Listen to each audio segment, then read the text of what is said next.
All right, I'd like to call this school district of Sturgeon Bay regular board meeting to order. Everyone, please stand for the pledge. I pledge allegiance to the flag of the United States of America and to the republic for which it stands, one nation under God, indivisible, with liberty and justice for all. And roll call. Commissioner Starr. Here. Commissioner Meyer. Here. Commissioner Hawes. Here. Commissioner Jenner. Here. Commissioner Stefani. Here. Commissioner Cruz. Here. Commissioner Howard. Here. Commissioner Schultz. Here. Commissioner Sturgeon. Here. Can I have a motion to adopt the agenda as?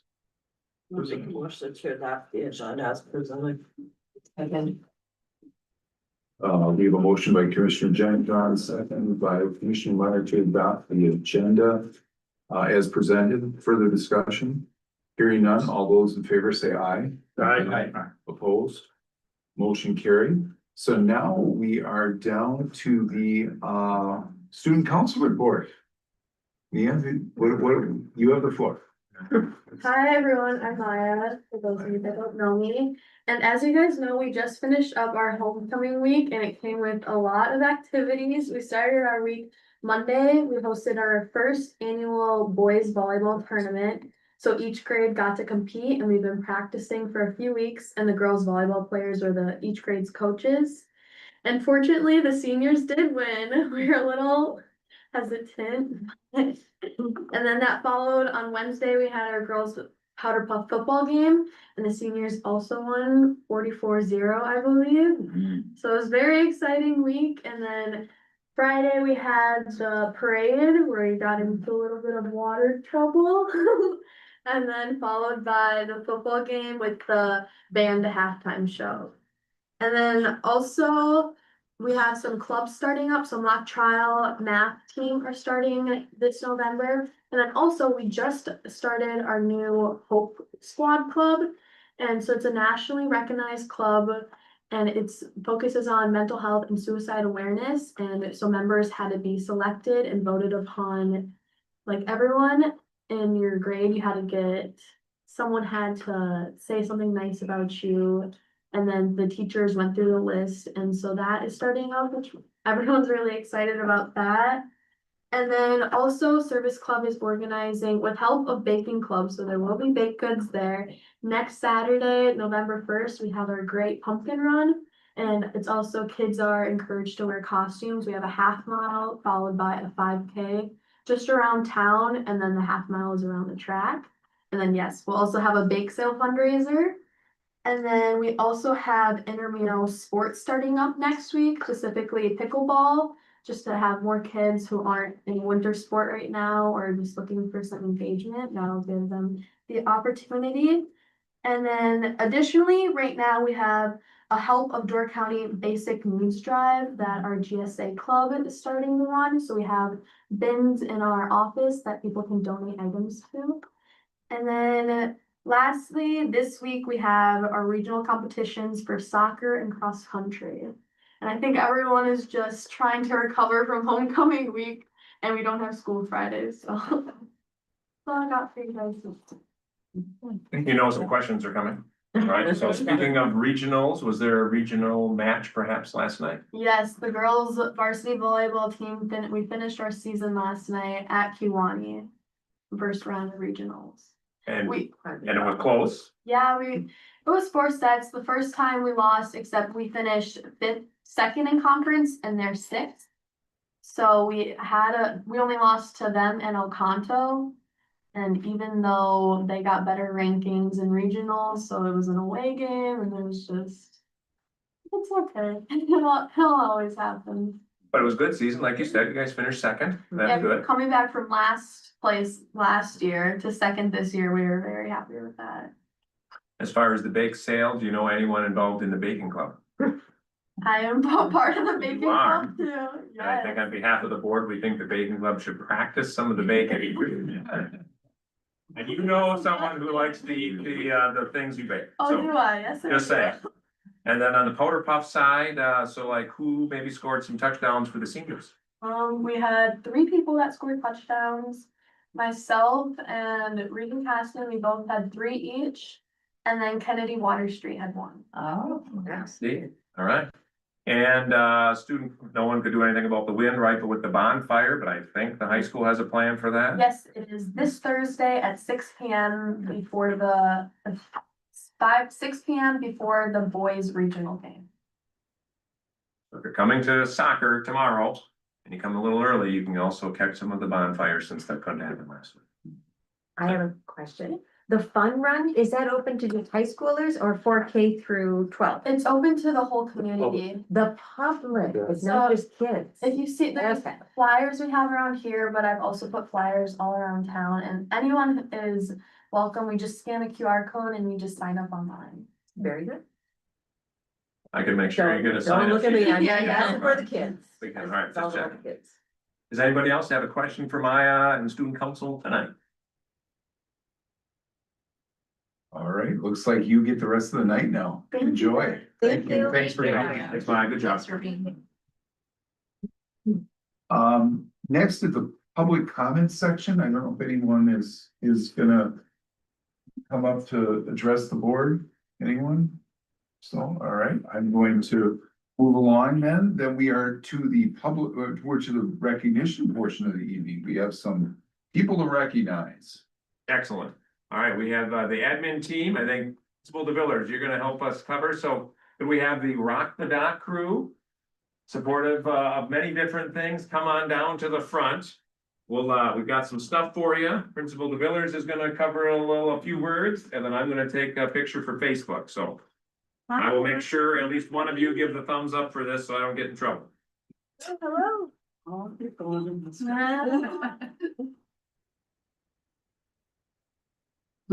All right, we collectively, all the stakeholders in the district would like to recognize the following individuals for their incredible dedication and contribution to the Rock the Dock event in support of our Sturgeon-based schools.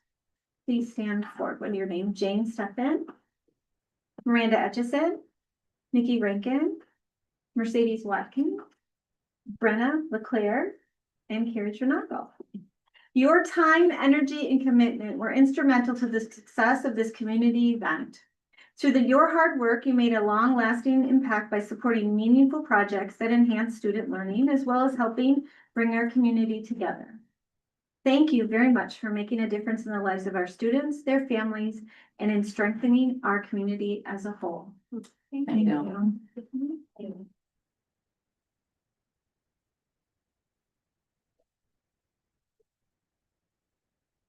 We have something for you. Oh, yeah. You need to do a group shot, I think, here. I'm not gonna say who's taking it.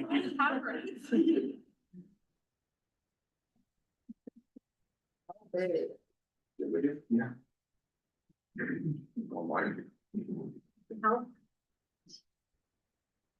Hopefully you got Mike there again. I mean, Mike, did you get enough? Oh, I don't need you. You don't need me. Hold on, we all have to give you your certificate. Oh, you're gonna be ready to, what you put in the mug is your responsibility. Thank you. Oh, Thank you, and congratulations. You look down. Thank you. Yep, right there. We'll do another shot. Yeah. The certificate. All right, Ben, you can slide closer if you need to. Hey, let me know once you got it. Sure, the art teacher takes better pictures than me. Do a couple. Okay, I think we got it. This is fine. We can do like a 2-minute recess to shake their hands and then we'll get back at it. Right. You have to line up. We have to come down or board member. I shook your hand. All right. I see you, brothers. Okay, very much, appreciate it very much. You. Thank you. Thank you. Thank you.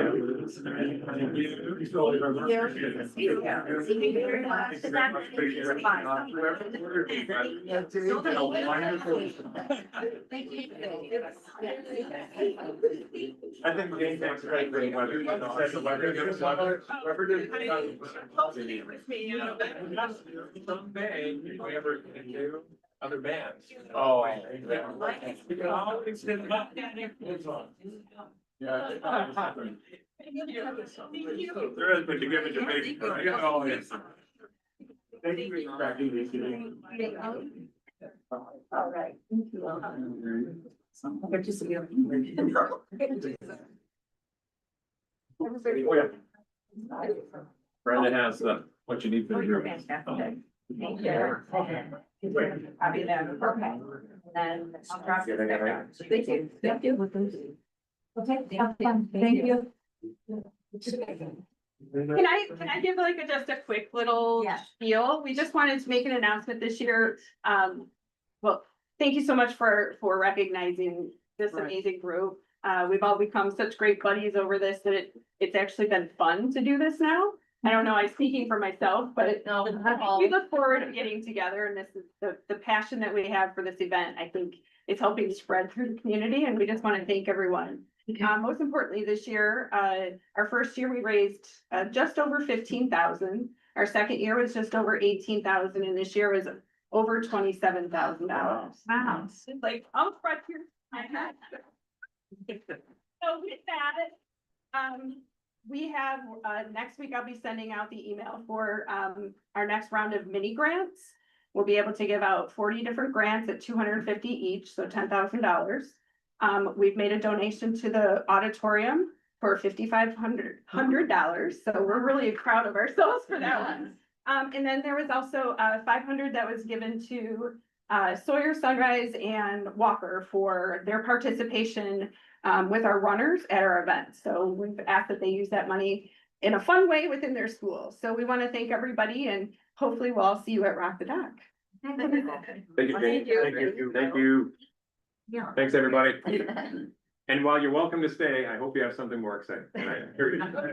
But stay if you want. Why wouldn't you? Good one. I like that. We're back in session. So next on the agenda is actually the public hearing on the school budget. Note, as a unified school district, we do not have an annual meeting as common or union school districts do. Instead, we incorporate the opportunity for members of the public to talk about the budget into a hearing as part of our board meeting when the budget and tax levy are approved. This is separate from the public comment period when members of the public are welcome to address the board as well. So that sounds good. Send me. All right. All right, the 9 of you sitting here, a lot of this is repetitive for the 2 of you sitting over here. Some of this is new, but right, annual reports, budgets, information for 24-25, and then budget for 25-26. 24-25 highlights, we ended with a deficit of about 96,000, which was taken from fund balance. We made our second and largest ever transfer to Fund 50 food service this past year of 92,000. I will add to that, looking at it this year, looking at a month-to-month tracking. So through September, first month where we're getting revenues in food service, first full month with students here, would be in the red 7,000 from July through September, which is good news because that's ahead of where we've been in the past.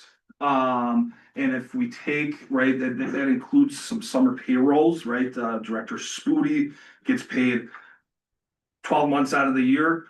If we take September in a silo, September was in the black.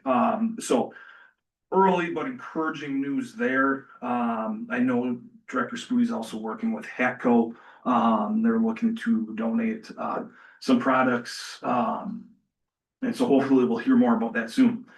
We paid another 126,000 towards our teachers TSA catch-ups with 92,700 remaining. Touched on this a bit earlier, but I would be planning to make that last payment with this next payroll. It is in the budget, so once the budget's approved, we'll get that out. That's from an original balance of 1.3 million in catch-up payments. And then this last one is gonna be made 3 years earlier than we promised, with the hope to over deliver, and we are over delivering. Moving into 25-26, on the revenue limit, we are receiving $325 more per pupil with just over 1,000 kids. That equates to just over 325,000 in revenue limit authority. We're also expected to receive about 300,000 more in special ed categorical aid, which directly helps our Fund 10 expenses with our year-end transfer to Fund 27. And then as far as expenses, there's a 17.5% increase in the district's health insurance costs, 6%, 30,000 increase in busing. Looking at the health insurance, I know I have a spot later. We are going to be going to market in the spring. We've got all options on the table right now. I hate to say performing, but our health insurance is performing well as far as our premium to claims ratio goes. We are losing $806,437 in equalization aid compared to last year. Equalization aid helps offset the tax levy. So talking to the choir here, that's a lot of what we've been wrestling with. I think if we were just looking at the revenue limits and what's available to us, I don't know that we'd have as much consternation. Pulling that out to a macro look, we're one of 86 districts in the state out of 421 that are losing the maximum 15%. You can lose on equalization aid in a year, and one of 301 out of 421 that are losing equalization aid. Let me just pause, Jake, and again, I know the board hears this, but I know this is one of those where we usually have at least a few people watch the recording. But again, equalization aid, right, or general school aid isn't money, as the board knows, that Yes. this district spends. But in essence, as you put it, right, it's property tax relief, Yep. right? So kind of, I mean, we understand that, but is there anything else we can just give another 10 or 15 seconds to for someone? So backing up to the revenue limit, is our revenue that we can get between taxes and equalization aid to fund our school. And so there's a cap, right? So when we try and figure out our tax levy, we wait for equalization aid payment, and then we can backfill, what do we need to tax to do what we need to do. And so that equalization aid, general school aid, it's also called that. If that goes down, generally, in this case this year, the tax levy is going to go up. You guys have seen this before, enrollment counts. This year, we are serving 1,007 children in our district. That's compared to the two official count dates in September and January last year, where we were at 1014 and 1004. We have 169 students currently open enrolled in, compared to 185 and 183 last year, 210 going out, compared to 220 and 225 last year. 1,046 total resident students. So to get to that number, you take 1,007 minus the 169 plus the 210. So that's the total resident students. Then you have to figure in the 4-year-olds that count for 60% of a full student. That gets us to 1019 in it's called FTE, full-time enrollment. We had 11 summer school FTE, and they boil that down, I believe, at the same, Yeah, the same 60%. So we were able to add 7 to our total, what's called district membership. And that's where you get the revenue limit, which is based on the number of students we have. This 1023 goes into a 3-month roll or a 3-year rolling average. And that's the number you multiply by 11,650 this year is our revenue limit per member. Yeah, and summer school, Jake, before we move on, there have so many other topics we've been talking about, the board's been seeing many updates, you've been reading through documents. We talked about summer school quite a bit a few years ago, but now you're starting to see the payoff, right? Where we say, the district doesn't make money off of summer school. Right? It costs us money to pay teachers to work with kids, but the payoff, other than some would say the right thing to do when helping kids catch up or giving kids enrichment, etc., is that it adds to, right, that revenue limit authority, which is important. And it's the equivalent of, as if 7 students moved in. So I know on the one hand, we have way more than 7 students involved in summer school, as you and I know, but again, it counts down, right? You think summer's a short window, we only do it so many days, it's roughly half a day and so forth. But there's positive benefit. So when we go from where we were at, 4 or 5 years ago to where we are now, right, it just shows that we're maximizing, right, checking all these little boxes to kind of put the district in the best fiscal position. Go ahead, Jim. All right.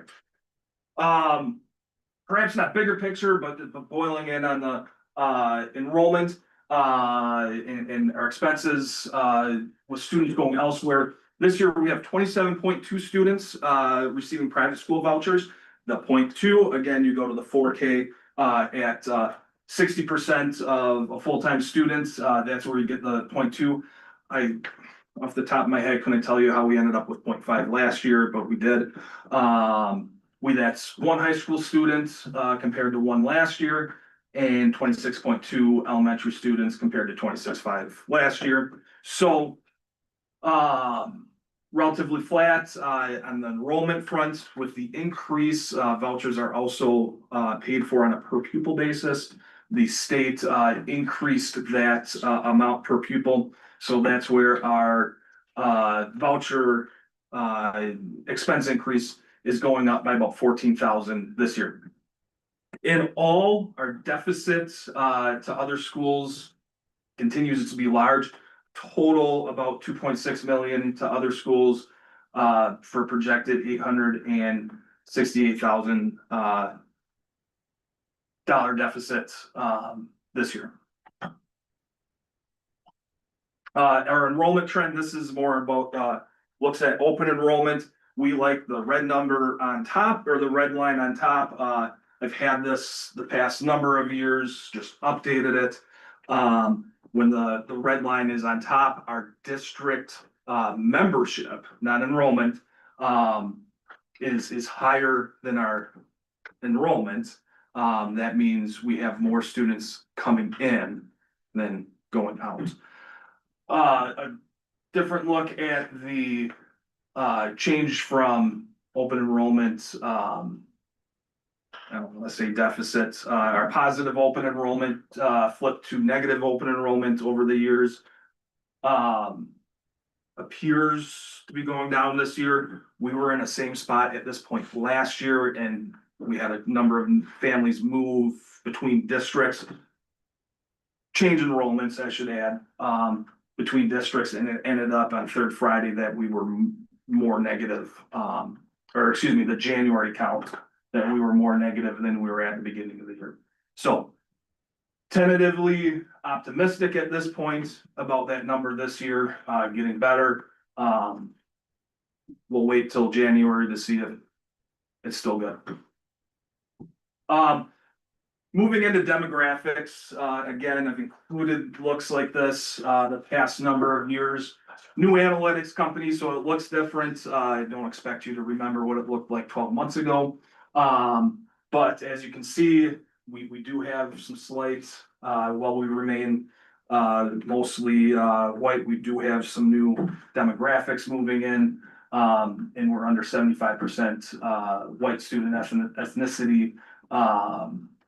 For now, the last year was the second year in a row. Breaking down by schools, as those numbers change, usually they start at the lower levels, and that's where you see Sawyer with a lower or with a different percentage than moving up through Sunrise Middle School and high school.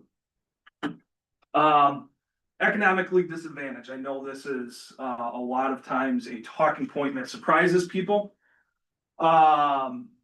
This past year, we were at 46.3% of our population is economically disadvantaged. A drop from last year. And you can see that purple line is the state average, so above the state average. Compared though to the area. So this is taking out, looking at Brown, Kewaunee and Door counties minus Green Bay. We are the highest, still last year, by a decent amount. We had the highest percentage of economically disadvantaged between Brown, Kewaunee and Door counties. Like, again, minus Green Bay.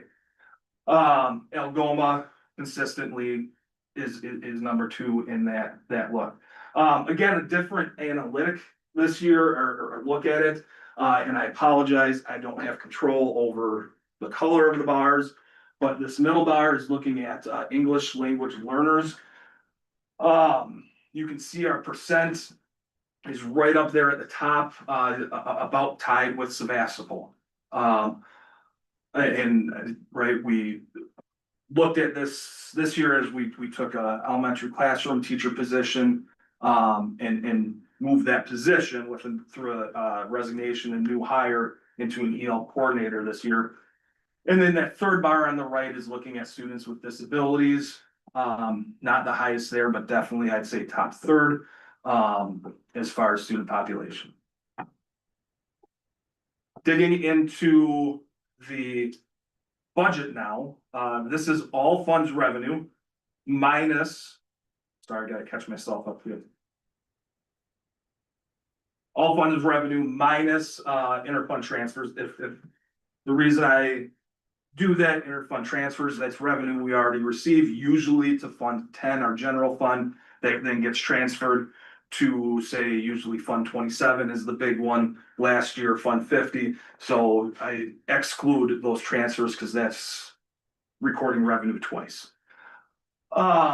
Based on the recommended budget and levy that we talked about earlier, we'd be looking at about a $300,000 total budgeted revenue increase. Most of that's going to be coming from the special ed categorical aid, and then also the increase in revenue limit. Super quick, Jake, again, the Yes. board knows this, but for someone watching the recording, you mentioned Fund 27 and Fund 50, right? Yep. Fund 27 special ed, Fund 50 food service, as the board knows. And you mentioned of those two in a typical year, right? The special ed one is the big one, right? Yes. Which is why the state paid attention to trying to at least get a little bit more money in. Yes. All right, digging into general fund revenue, Fund 10. We're really, when we talk about fund balance, operating fund, this is that fund. 60% of that revenue, budgeted revenue, would be coming from taxes. 20% coming from equalization aid. So 80% of our revenue, we talked a little bit about revenue limit before. 80% of our revenue in a given year is going to be coming from the revenue limit. You see 9% on the open enrollment in. Again, that's paid on a per pupil basis. Other state aid, that's going to be looking at per pupil categorical aid, which is about $750. AGR SAGE aid, which you guys hear about every so often. That's about $380. And then you look at things, mental health aid is included this year, transportation, library aid, that's all wrapped up in that other state aid number. Federal aid in Fund 10 is going to be your title services, Title I for us, Title I, Title II, Title IV, and then, the IDA special education federal aid, that would be recorded in Fund 27. And then the other federal aid we would get, would be USDA, lunch, feeding our kids, and that would be recorded in Fund 50, food service account. And then other, that's gonna boil down stuff that doesn't fit into other categories, some of, excuse me, some of it's gonna be local still, like, interest income, from our investment accounts, student fees, any refunds we might get, insurance, one of the big ones would be workers' comp. The way it works is you get dividends, the way our company works as well. If we're good on, you do well on workers' comp claims, we can also get, refunds with that.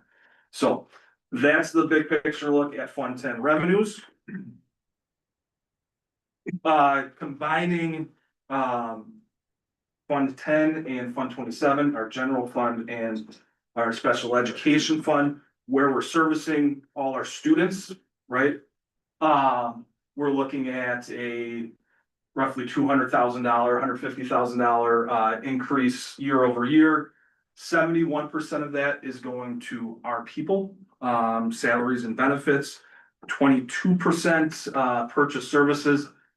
That's still really going to people. You think about busing, if we're coordinating with a CISA to provide services or say professional development.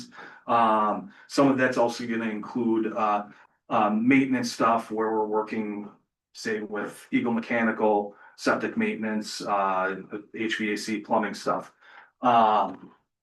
Non-capital supplies, software, 6%, insurance, 1%. And then miscellaneous fees, that's gonna be your dues, your professional dues, district dues, stuff like that. All right, moving into the levy. Wanted to quick highlight kind of where we started. If we were to look at levying to our full authority, using the full revenue limit authority, levying, what we would need to make our debt service payments over the next calendar year. And then also levying into our capital expansion, our long-term maintenance fund to make sure, looking ahead, we've gotten that properly funded. We'd be looking at a 12.84% increase. Looking at the recommended levy, option A in front of you, we are currently looking at an 8.93% increase. Doing that this would be doing, lowering that increase by under levying the revenue limits and our debt service fund.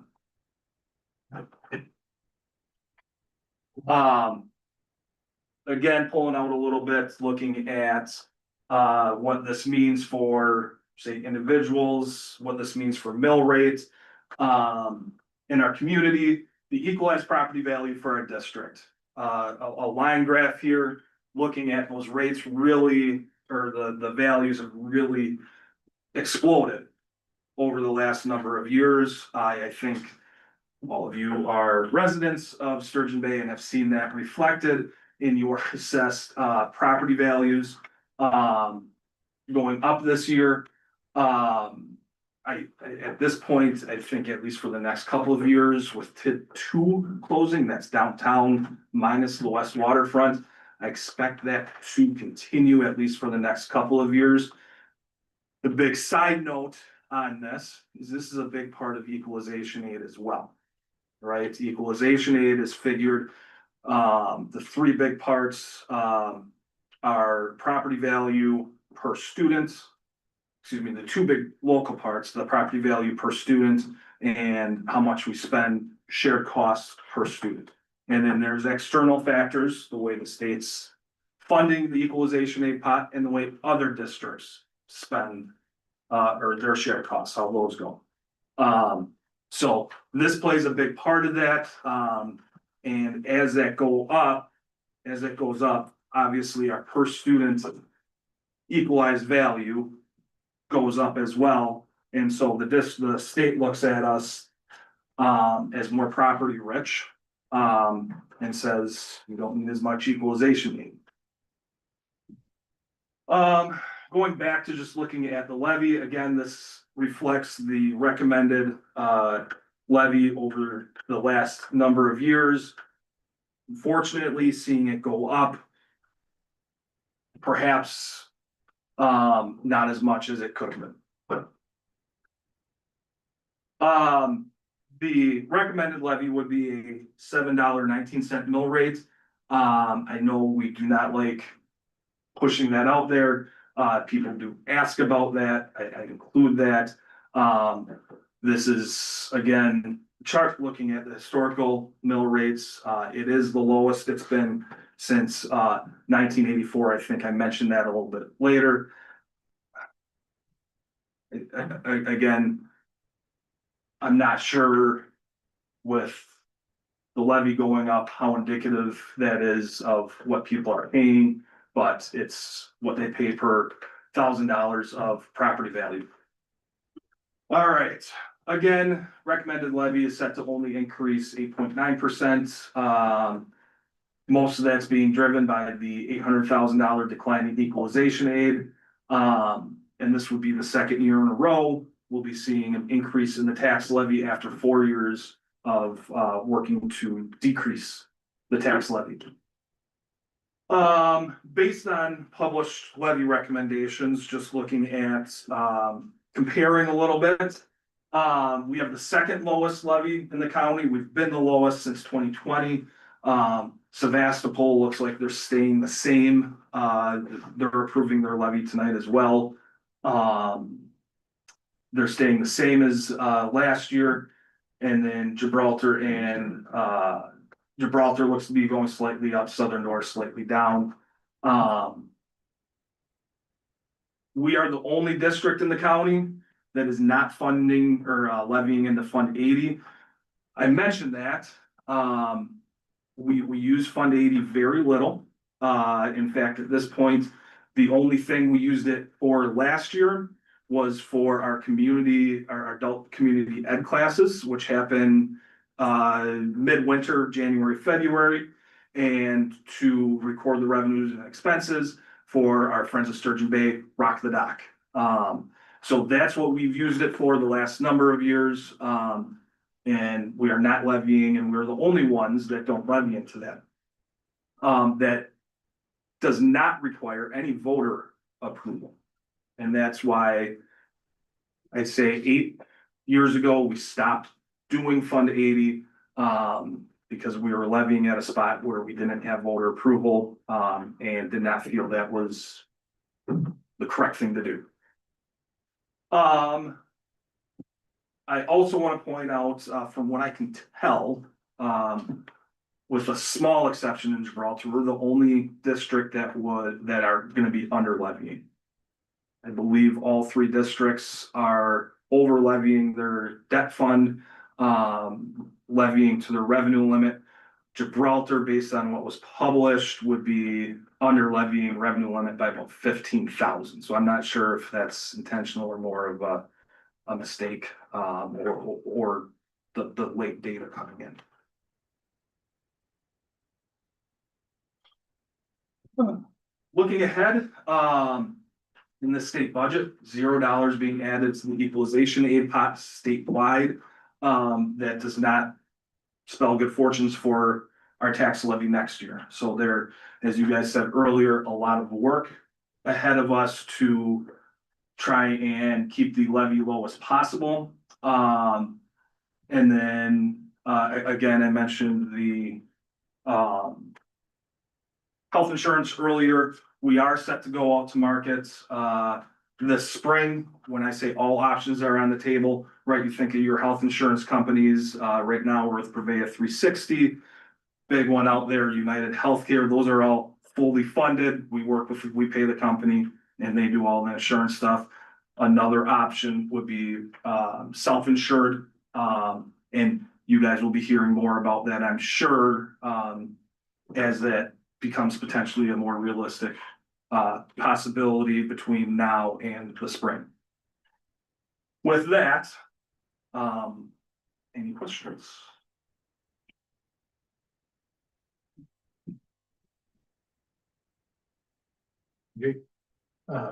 I think it's just worth mentioning, you've mentioned mill rate a couple times. Yeah. Lisa was on there. Those numbers are kind of to be determined in actuality.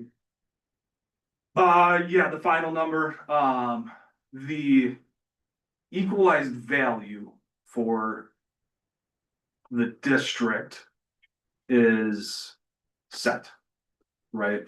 So whatever levy number is passed, we know what the equalization aid, where it's gonna get a little wonky, if you will, is because of the reassessment in the city, and this happened last year in the town of, our portion of the town of Sebastopol. Those numbers come in late. And so what happens is they give the total number for equalized value in the district. It's an estimate. But we still spread our levy out based on that estimate, right? And so what happened last year in the town of Sebastopol, what I'm anticipating will happen perhaps this year in the city, is the portion of our district that's in the city, right, that percentage will change from that estimate. So, Which is the bigger portion of. right, it won't, because we have so much of the city in our Right. district. I wouldn't anticipate it changing like last year in the town. It went from 738 to 783 for those individuals. So yes and no. Well, I just asked because if our property values have jumped up so much. Yeah. Right, and I've heard 40% on the low end, 125% on the high end. If those numbers are in fact true, those percentages, to me, that drives the mill rate down. Right, and that's where you do see it going down despite the levy going up. Correct, right. I think the other piece, oh, go ahead. Oh, go ahead. I was just gonna say, the other piece, and we talked about in the workshop, again, for anyone watching the recording especially.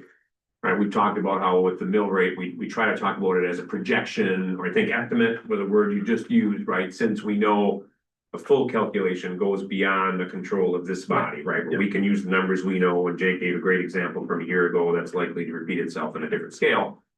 So some people call for that, so even in our workshop, for anyone listening, like, we talked about, boy, do we share that number or not? Well, historically, it's been shared. Some people ask for it, so we'll share it. But we'll point out that it's a projection or an estimate, that whatever the final number is, again, goes beyond us. Allison, you were going to say. Yeah, thank you for the really good presentation. I think you did such a nice job wrapping Thank it you. all up. Maybe this is an observation less than a question, but it's interesting that our property values increase, so much, like Andy said. But then we still have almost 50% of our kids in the school are economically disadvantaged. It points to this real sort of increase in disparity. Sure. Is that something that you think our neighbors are experiencing, or maybe some of the other 85 districts that sit in the same pot with us where equalization aid is decreasing? Or are there other districts that are kind of getting the double whammy that we're getting, where it's like heading equalization aid and your property values are increasing? Well, one's based off the other. What's that? I mean, one's based off the other, right? I mean, Well, I think- we're getting 15% decrease because of our high property values. Yes and no. Yes and no. We are what's called negatively aided. So in that equalization aid formula, once you spend over a certain amount per pupil, which off the top of my head was, we'll call it 12,800 per pupil this year. The state average, by the way, is 14,000. And we were at we were over 15, but let's, for the sake of right now, call it 15, right? Once you spend over that threshold of 12.8, right, when you're negatively aided, where basically that means the state's saying you're more property rich per Right. student, right? Once you spend over that, a certain percentage of your aid starts getting taken away. So yes, at the same time, right, with $0 more going in, there's nothing to make up for that, if that makes sense. Right, so it doesn't move the needle, because those who are under the property value per student threshold, right, those districts, when they spend more, now they're getting more. And so now they're taking away. Because they're land poor. Yeah. That piece, I know, I was talking with someone recently, it kind of came up that session I did in Egg Harbor last month. Mhm. But the concept of locally, right, our property value is low, right, in Door County terms. And when we look at the property value, and certainly compared to the number of students, whether it's Southern Door, Sevastopol, Gibraltar, right, in that regard, we lag, even if we have theoretically the city, the most students, whatever you're gonna say. Compared to the state, however, right, and that's like you've said multiple times tonight, that's, it's the state calculation. So we're kind of, there's a paradox of sorts that people in our part of the world are kind of like, wait a minute, it's this on the one hand, but we're getting less from the state, right? So there's that going on. The other piece I'll just remind, again, you hear it, but it's probably a good reminder for us and anyone tracking the information is like when Ann Chapman from Wasbo, and again, those who go to convention in January, right? She's good to listen to, very sharp lady. She gave the presentation at that event in Egg Harbor before Brett from Gibraltar and I had our comments. But she has a slide, and I know you received it in something you got recently, and you brought that up in our recent admin meeting. But she shows state averages in 3 categories. Okay, when you think of economically disadvantaged students, special ed students, and EL students, right? Or students maybe that need help learning English, maybe their family has limited English skills, right? When you're above average in your percentage, your enrollment, above the state average in any one of those, your cost to educate students is theoretically higher. And we would know from our demographic information, like, well, in theory, we're at or above average in all 3 of those. That's what happens is, right, it just, on the one hand, we have more students and families with needs, it's the reality, right? And so it's pushing up the services needed, similar to a question you asked earlier, Allison, in the workshop about meeting people's needs, but we have to cut on the one hand, right? Right, it's pushing that cost per pupil up, so to speak. At the same time, there's only so much we can do about that, right? So it's a push-pull, it's just reality, it's not complaining. But it's something that, we've been aware of, but I think more people are becoming aware of it. And it's a part of like these staffing plan decisions that we'll need to make, not just the coming months, but really over the next really several years. If that helps as context. Allison, to your question, other districts, either in the area around the states that are experiencing a higher percentage of economically disadvantaged students and the same, right, similar decrease in aid. In the county, I would say that the most similar would probably be Southern Door. I could go back and look at their economically disadvantaged, perhaps Algoma, but I mean, pulling out from the state, 100%, there are other districts that are in kind of that same boat, off the top of my head, between myself and a couple other, 3 other principals have spent time in Beloit. And right, they are experiencing the same thing. So yes, there are other districts like that.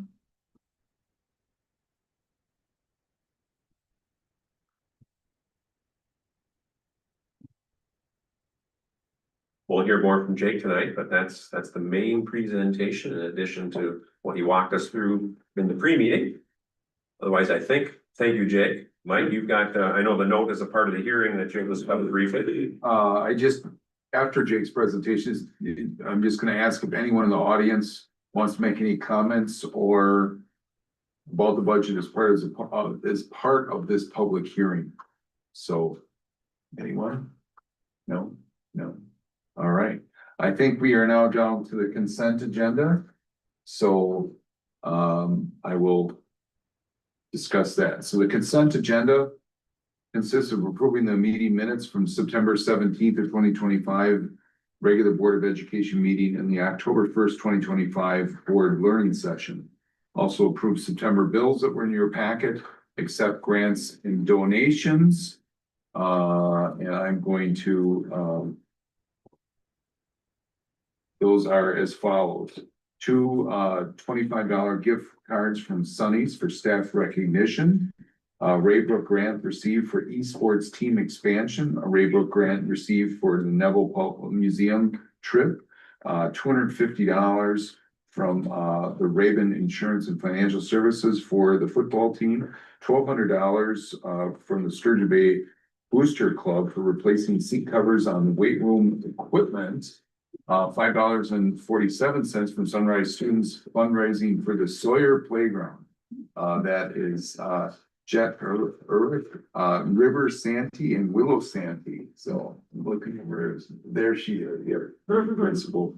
Then we have the Robert H. Nickel Auditorium funding. Here are some donations on that. $100 from Jack Folick. $500 in the memory of Phyllis Swaggle, $100 from Kim and Don Gordon, $50 from Elizabeth Hoover Ike in memory of Carol Hain, $1,000 from Mary Nickel, $100 from Nancy Jones McKay, $50 from Ellie Shaw in memory of Carol Hain, and $50 from Maren Larson in memory of Carol Hain. And then we have .5 here, achievement gap reduction report. Again, school board reviews, an informational item. It was included in your meeting packet are the achievement gap reports. These were completed by Director Weber. The report deals with math and reading for kindergarten through third grade. This is simply informational item, so no formal action is necessary. So a motion to approve the consent agenda as presented and to thank everyone for their generosity and service to our district is recommended. I'll move to approve the consent agenda items as presented and thank everyone for their generosity and service to the district. We have a second. I'll second that. All right, we have a motion by Commissioner Hawes, second by Commissioner Cruz to approve the consent agenda as presented. Further discussion? All those in favor say aye. Aye. Opposed? Motion carried. So now we're to the operations agenda and we're back to budget. Indeed, we are. All right, so really there's two items. The board knows they go hand in hand, but again, for anyone reviewing the packet of materials or watching the recording later. So first we have the budget itself, as you said, President Stefani, and we're about to get to that. And then the next agenda item, although related, is different, where it's the actual approval of the tax levy, right? That December 2025 or next year's tax levy. So first we take the budget and then separate action to go to the tax levy. So the board has notes. You've seen this. I will hit on some of these just kind of for the record. As we know, by October 15th, we received the certification of general school aids from the state of Wisconsin needed to finalize budget figures, as well as different options available to the board when it comes to the approval of the budget or tax levy. I do have the note in parentheses, as the board knows, for anyone tracking it, that, Jake had to send something into the Pulse at the start of the month, and then we had to send our usual pack of the materials in. And obviously, as we were just discussing still in the workshop before the board, right, dialing on options, and we'll talk about a couple, three of those here in just a moment, right? That's why that's not all laid out. What we had done was kind of our fill in the blank format, just to make sure people know that for the most part, right, we worked through that as we had in the past. Well, so rather than doing how we would normally do, where I then say, right, okay, we have a recommended motion of, all right, we know that before the session, we had our budget workshop, as we typically do in the month of October, so we can review what Jake has already reviewed with us a few times, but now finalized by the state. And really, we went from, Jake's email last Friday, kind of talking about 5 scenarios to really boiling down to the colors, right? So if someone's watching the recording or in the audience, right, and sees three colors, green, right, salmon, yellow, right, options A, B, and C. And of those, really in the workshop portion, A and B got the most conversation. So really, as we'll get ready here, President Stefani to then, right, have the appropriate conversation associated with the motion, right? We had some talk about, well, with some board members could see maybe option A, some could see option B, and then I think theoretically, we don't have it labeled as that, even though we mentioned it. In theory, if you want to call it a hybrid or combo of the two, I suppose in theory could be an option D, where we could say, all right, here's what we liked about each of those with the impact really on this budget. I will also comment, and then I'll pause, President Stefani. As the board has talked about it, well, yes, we have incumbent on us tonight to act on a budget and a tax levy. We've also been talking about it, though, in the context, right? This is year one of the current biennial state budget. We've also talked about what next year would be, even though we don't officially prove anything yet, knowing any decision this year has an impact on next year, because we actually know what next year is, at least from the state of Wisconsin, even though if we don't have all the October 15th, 2026 numbers that we would get at that time. All right, so really before us, normally what we would have is we would have, right, a motion, so we can then have, right, second discussion, etc. But really, we have before us, yes, options A, B, and C, but based on board discussion so far, I believe, President Stefani, the group is looking at, well, maybe A, maybe B, or maybe even possibly kind of wheeling something in between. Saying that right, does that make sense? If I'm picking up on what the group might want? I guess I'll throw it out first. Does anyone want to make a motion of either of these options? I can make a motion.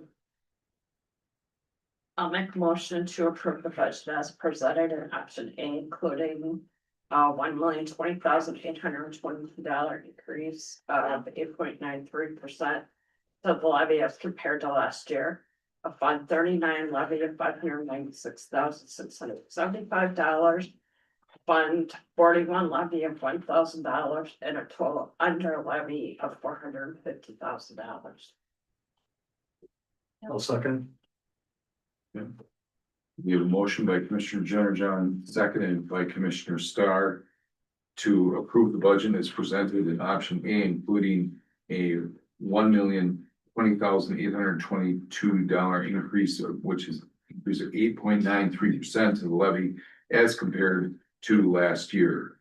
A Fund 39 levy of $596,675, of Fund 41 levy of $1,000, and a total under levy of $450,000.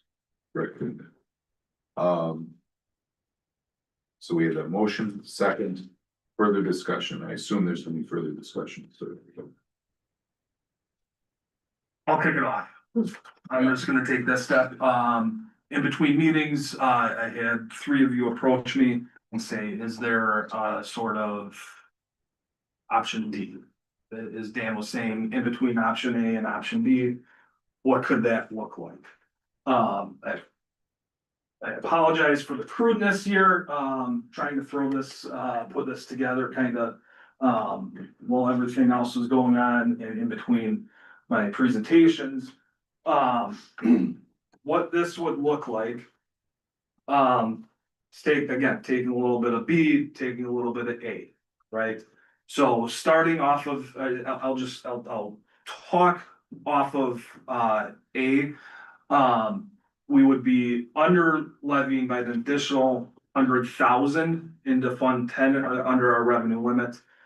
In this case, what that would be would be the transfer to Fund 46. Thinking back to right when I was talking about the long-term maintenance into Fund 41.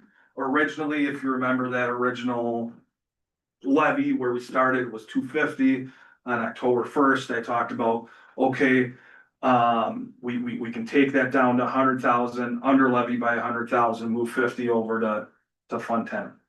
Well, taking that a little bit of a step further, right, under levying total by 200,000 under the revenue limit. We would still end up with, let me double check. Mhm. Let's see.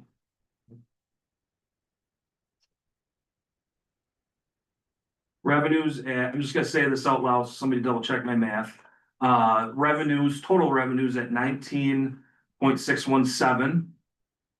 And total expenses at 19.6.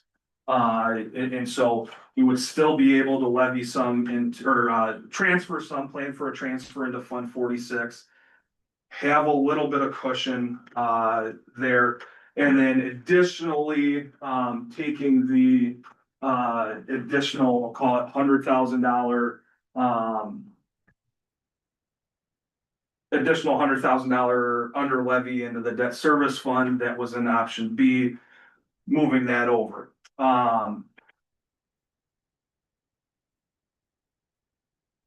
So that would end up being a 7.18% increase, 820,822 in dollars.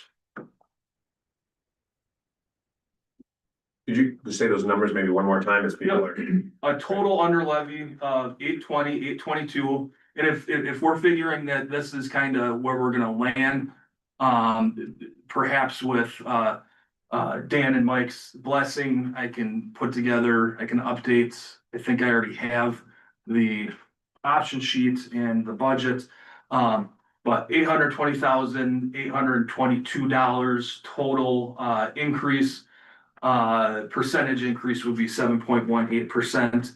We would be under levying. It's up there, 650,000.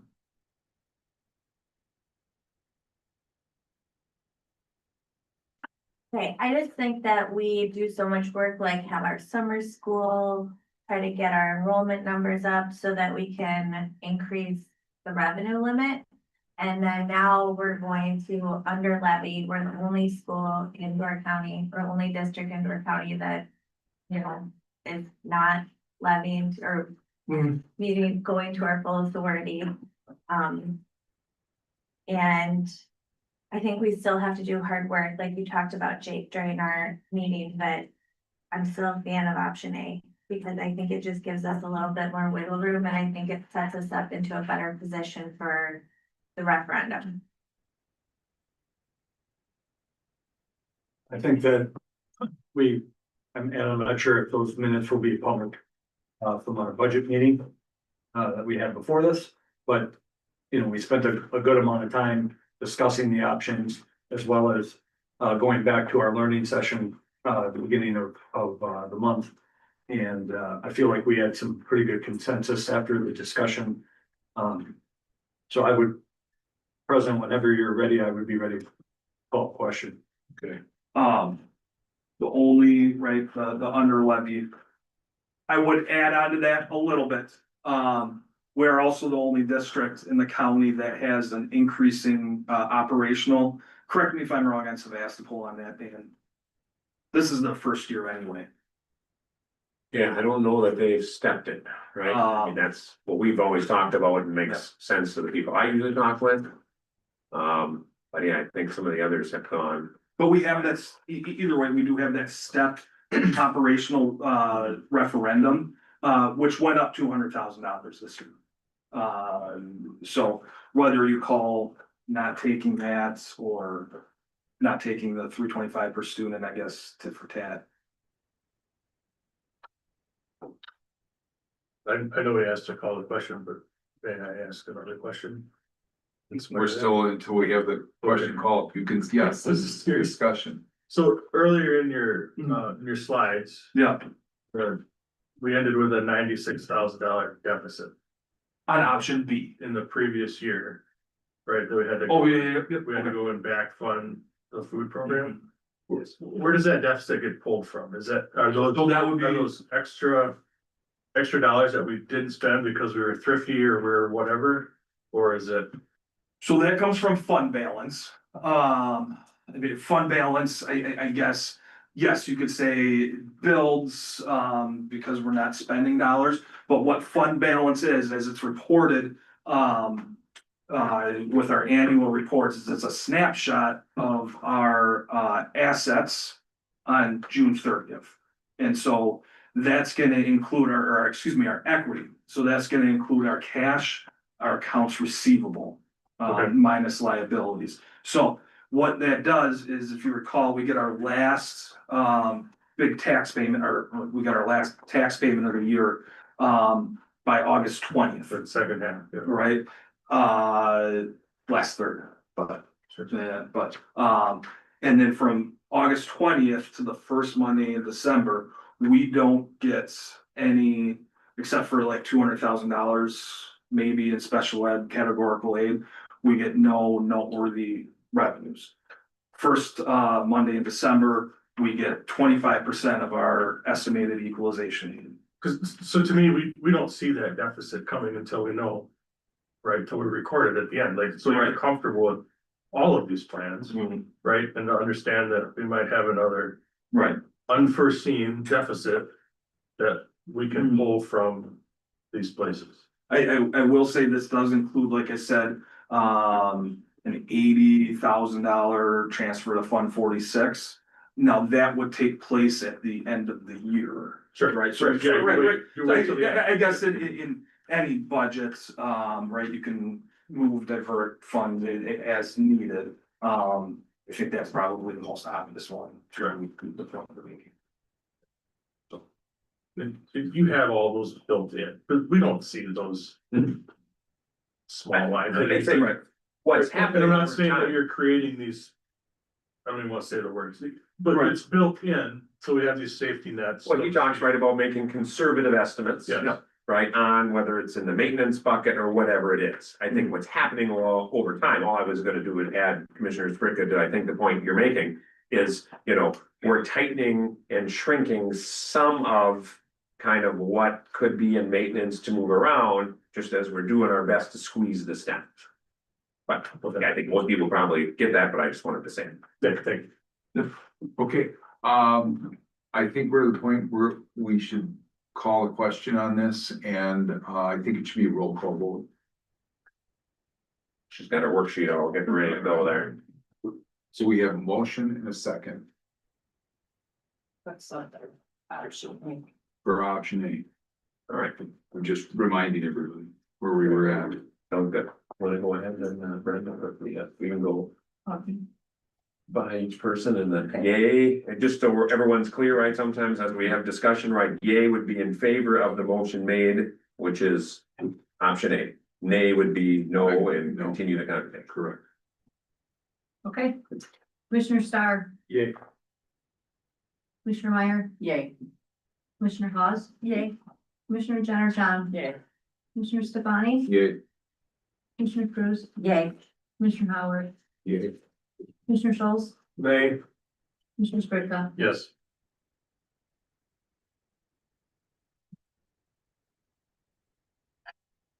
All right.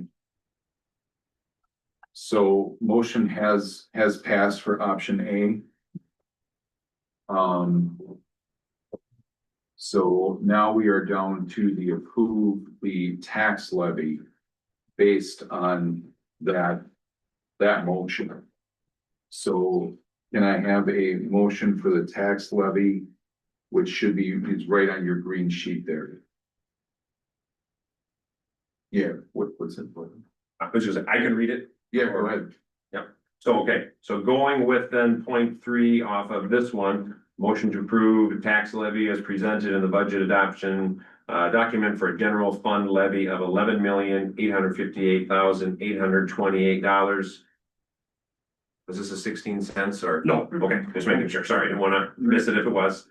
A Fund 39 referendum debt levy increase of $596,675.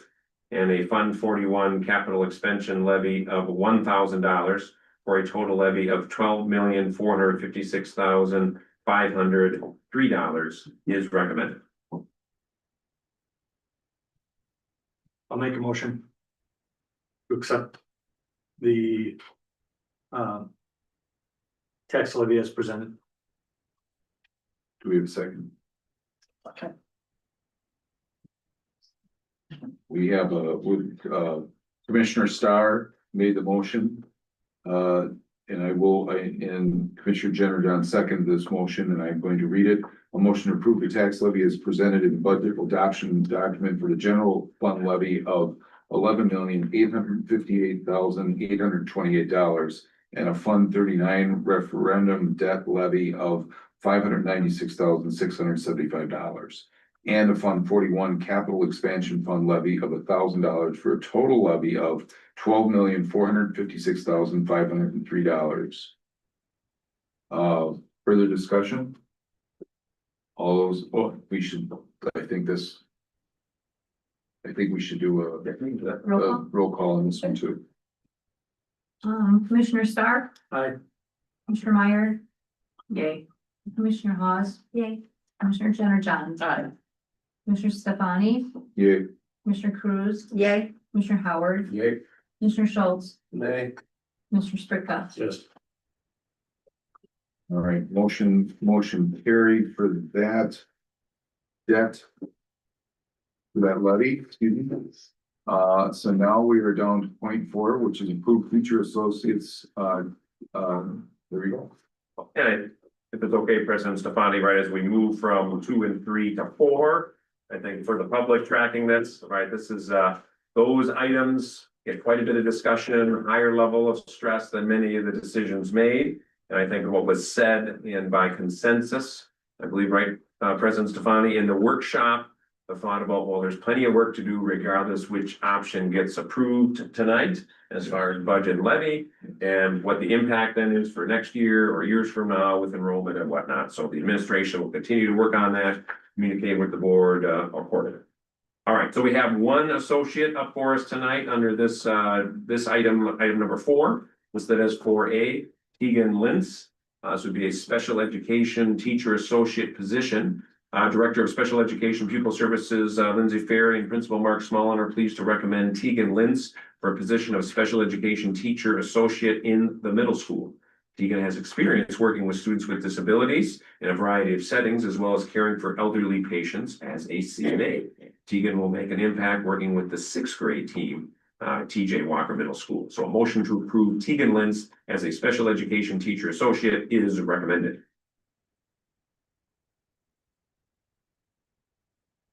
I'll move to approve Tegan Lintz as a special education teacher associate.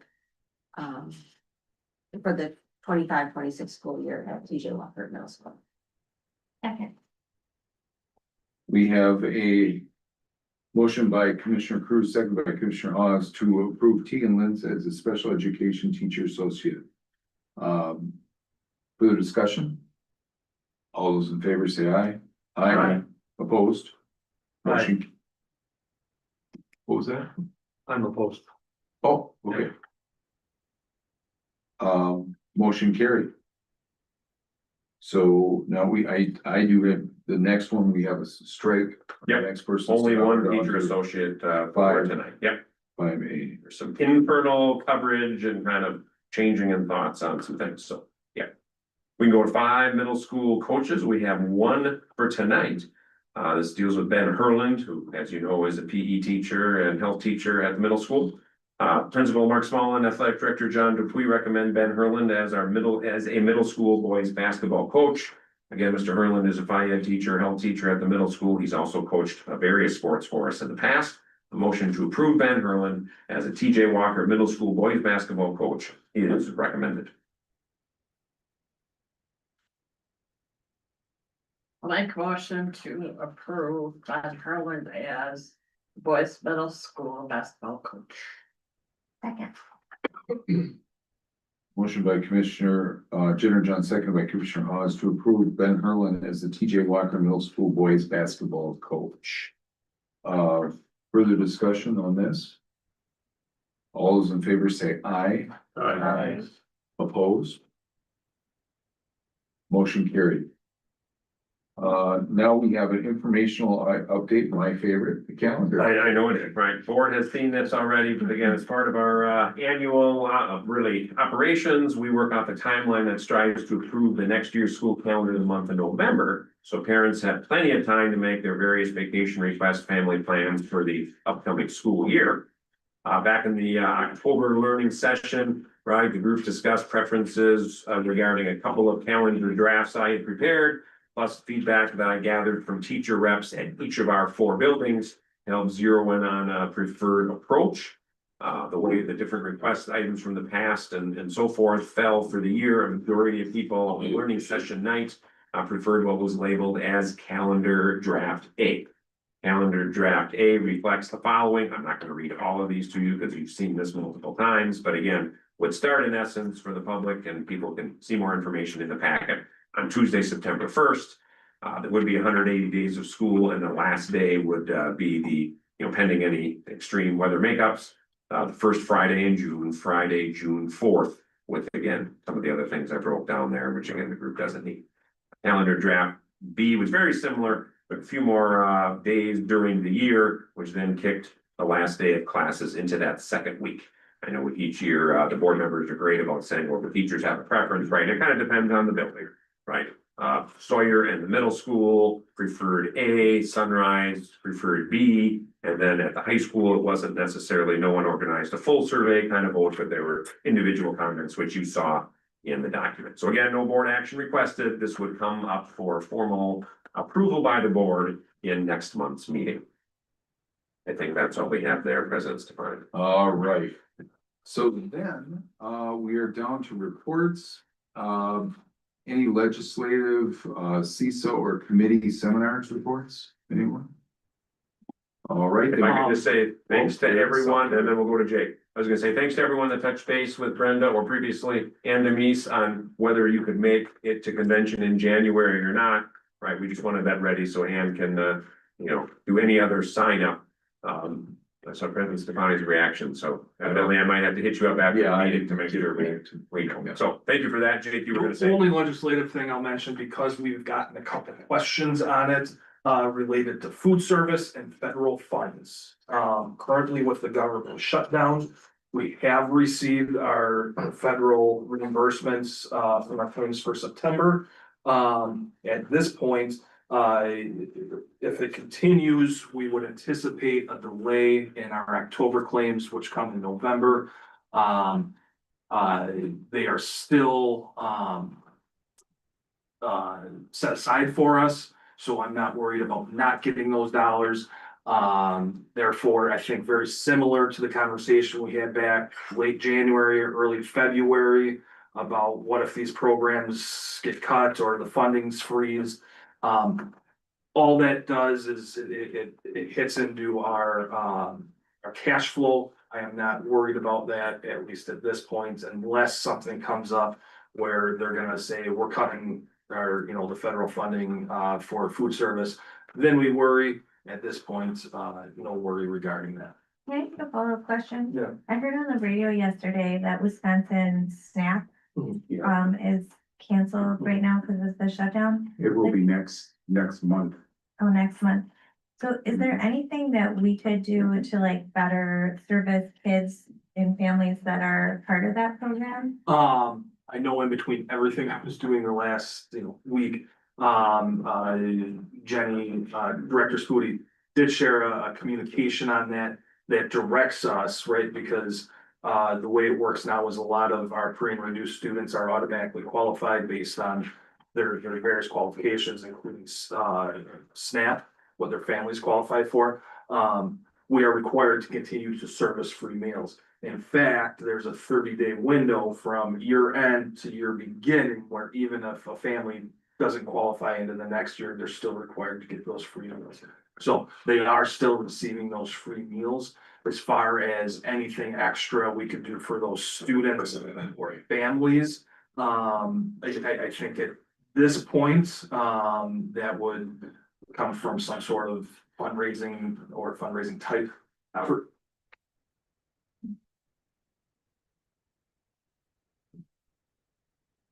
Thanks, Jake. It's good.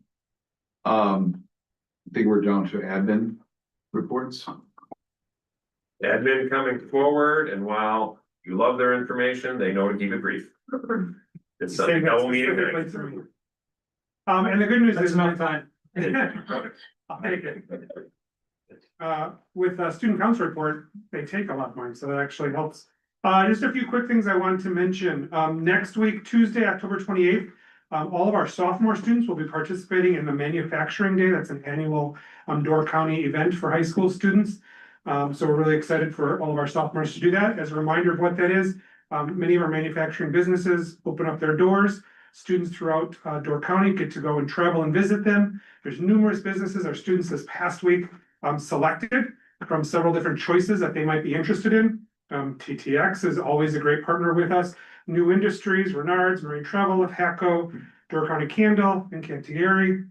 All right, and so many others. So it's just a great opportunity. It's a really nice partnership where our students get to learn about career opportunities right here in Door County. Every kid wants to leave. I'm gonna move away. But it's a great opportunity and businesses get to see kind of some of the students and share what they do here. So that's always a lot of fun. So that's next Tuesday. Next week, I'm traveling to Green Bay to participate in the 9th Annual Academic and Career Planning Partnership Roundtable that's held down at the Resch Center. And it's a great opportunity for school leaders to visit and meet with business industry leaders as well. Going to talk about how we can partner and build that up. So I'm excited to be down there next week, meeting with local businesses and people in the area to find out how we can build that connection. And finally, I just wanted to mention that we're starting a new partnership here at Sturgeon Bay High School called STARS College Advising Program.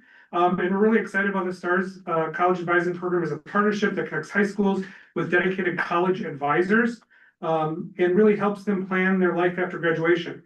So they start working with 8th, 9th, and 10th graders in general terms, and then all of our juniors have an opportunity to have one-on-one sessions with counselors, virtual college advising program. We're the first school in Wisconsin. There's 38 schools who are doing this. We're the first school in Wisconsin to partner with this organization. It's a relatively new organization that they're trying to expand, but it's completely funded by one donor in the nation who is funding this entire thing to try and offer more opportunities for college and career opportunities for students. So we're really excited to start that up here in the spring is when we'll really get it running for our students. What I have. Thank you. Thank you.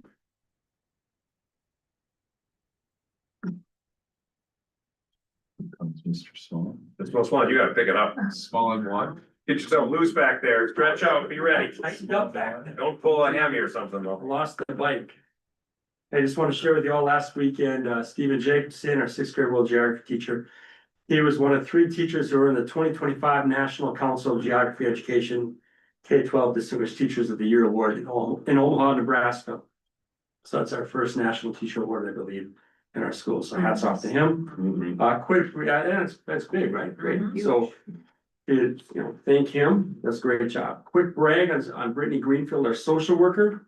She's basically helped reorganize our student support team at the middle school, and I believe it's tripled in the other schools, where 54 kids are receiving services that are no longer overlapping with other services throughout the county and other agencies. So that's huge. So we have 234 in the school. And then finally, this summer in August, I received an email from Elliot Brown, 8th grader, and I met with his mom, Rebecca Brown, talking about wanting to do a competitive robotics team. We talked to Mr. Hoggis about that last May, getting that going off the ground. Jake Schultz, we had a good conversation. Proud to know Scott got on it. We just received a grant from REC Foundation to receive 3 competitive Bex robots. So we should have a robotics team this year where we're going to be having, they give us a stipend to pay for tournaments. These devices cost a little bit under $2,100.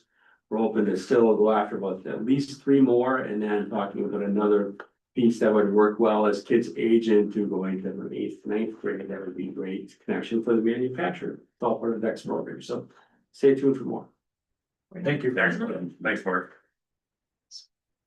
Yeah, you want to do the robotic, don't you? Mr. Smallin joining us. There was, I think, parent-teacher conferences going on. Yes, and that's where I was. So I Yep. apologize. I wasn't here at the beginning, but we had an awesome turnout, like just really awesome. So it was like really quite busy as we were trying to check in with a lot of the different families. And so very grateful to that for our families for that. And just to highlight this past week, fifth grade went to the astronomy center. They have a science unit, so they're studying the stars, the moon, everything. And so they're a great partner, and we had an awesome amount of family volunteers come out to join us for that.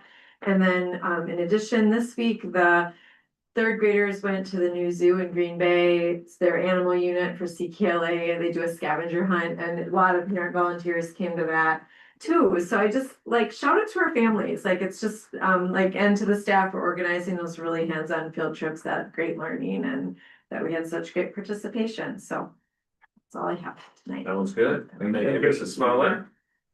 A reminder that I know the board hears about the occasional struggle, right? Some of kind of our small percentage really struggle, but we've got a lot of kiddos and parents very supportive, doing well. Principal DeVillers, how are you? How are you? Hi, everyone. Just leaving parent conferences also at Sawyer. It was very busy, as Katie said. I ask the teachers every time we have conferences for their percentages of who showed up and when. And so I'll have that for you in the future, but it looked like a great night. We had a Scholastic Book Fair going on as well, and some other things happening. So tomorrow at conferences, we'll have the United Way joining us as well. And so it's always a good time. We did, and I referenced this in my written report, finish our data days, and I was really proud of the staff this year. We did some different things to include time for scheduling and other things to make sure that we're hitting all kids' needs. One notable change for sure was an increase in the number of students that are receiving social and emotional learning support to increase their engagement and then improve their academics. We have more people doing that. We've done well with literacy and math, but that is an area that we were hoping to expand on. So we're excited to do that as well. I was able to get around to all the classrooms to observe their social emotional learning presentations, or we have second step for our universal. And I wanted to make sure that it was in place and going well. It is. And that leads us into our professional learning on Friday. We're going to build on that and learn more so that we can service all kids.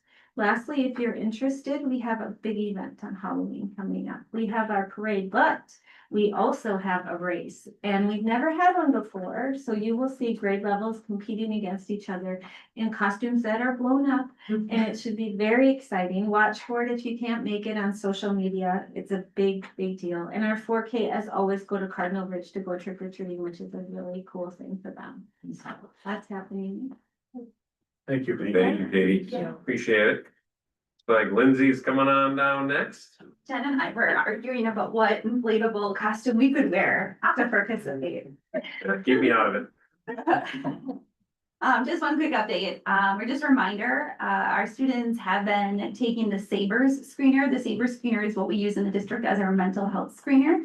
And we closed that window on October 31st. So the first week of November, parents should be receiving a letter via mail indicating their child's score on that screener. So just a reminder that our students in grades 2 through 12 participate in the screener. They have a self-screener they do themselves, and then teachers also do one for them. So you'll see 2 scores. If either of them are in the high risk range, you'll notice that score on there. We don't quantify it with a number on the letter, but we do have plenty of information for all of our contacts. My suggestion to parents who might have concerns, if they get something that says high risk, might be alarming. But also keep in mind that we take this at the beginning of the school year. And so we have students that come in, and some of the questions are sometimes, or appear sad, and it's always sometimes or never, right? Well, that's sometimes for a lot of kids. And so teachers who are just getting to know the students often struggle at the beginning of the year, really identifying, well, is this them always, or is this them sometimes? So school counselors and the classroom teacher will be able to have conversations with you about those scores. But if you have any direct questions about them, feel free to reach out to me too. But those should be coming out via mail the first week in November, and I'll send out a mass message to all parents too, so they know it's coming. Thank you. Thank you, Lindsay. Thank you. Jen's on her way. Finally, I would pass, but one of my guys prepared this for me, so I'm gonna read it to And you. Spencer texted me, so I think I know what's coming.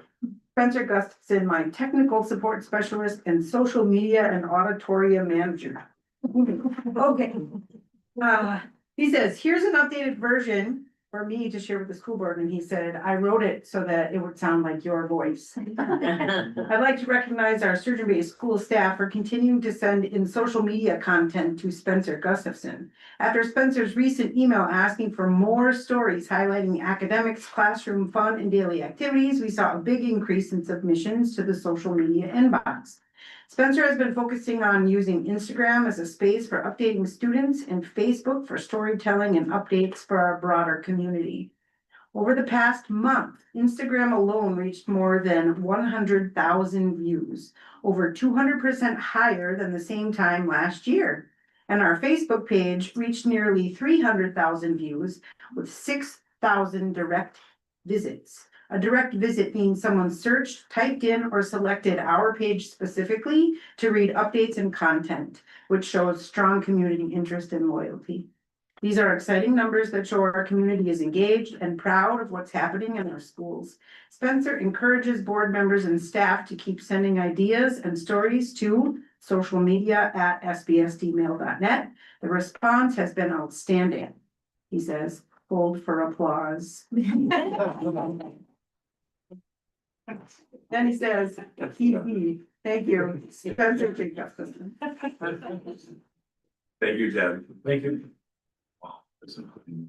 Jake, we've heard plenty, but was there anything You else? have heard all of my introduction in the past month. We enjoyed the fall and how much we get to hear from Jake. Just briefly on a very short list of mine. So we've got the professional staff in-service day. You heard some of them mention on Friday. I included after my report, I just copied and pasted the schedule. If you're curious at all, and again, I know you've been reading pages and pages and pages of budget documents, but if you're curious at all about what each school's doing on Friday for the in-service day, again, kids are off, teachers are in. I shared that with you. It's one snapshot, but it's an important one. We're coming closer to the different school and district report card things becoming public, right? As I shared in my report, right? We've seen behind the kind of the curtain what it looks like, so we could check some data and whatnot. And then really that should go public on Tuesday, November 11th. All right, so more to come between now and our board meeting next month. Just one item in this next section, since I already talked about the website information for taxpayers we've been talking about to have launched next month, that we have the target dates for all three of our Clipper Connection newsletters, fall, kind of late winter, early spring as the second issue, and then early spring or late spring, early summer. All three of those would be through the Pulse again this year, so we'll still see how that goes. So that's all in motion. And then I think the last thing I was gonna comment on, yes, that we didn't already cover with convention, was that that Donovan group and the communications, right? They owe us a video from the communication marketing plan. Met Ben in person last week. I Zoomed with him before. He was in the district last Thursday night. Had footage over at soccer, then came to volleyball, and then went around to each of the schools to see some academic snapshots of kids in classrooms and so forth, and also made an appearance at the high school homecoming assembly as well. So they'll be working through and putting something together. So we'll see a video, and again, it's probably more than 60 to 90 seconds, right? On the short end of what some of us, I'll just pick on myself, old people are used to seeing in videos because people aren't watching the long ones. They want kind of that short one. So look forward to seeing what they come up with soon. I will stop there because it's a long night. All right. Do I have a motion to adjourn? Anyone? Please give me a motion. Motion to adjourn. All right. All right, Commissioner Hawes made the motion, Commissioner Jen John seconded to adjourn. Further discussion, hearing none, all those in favor say aye. Aye. Thanks, everyone. Angie.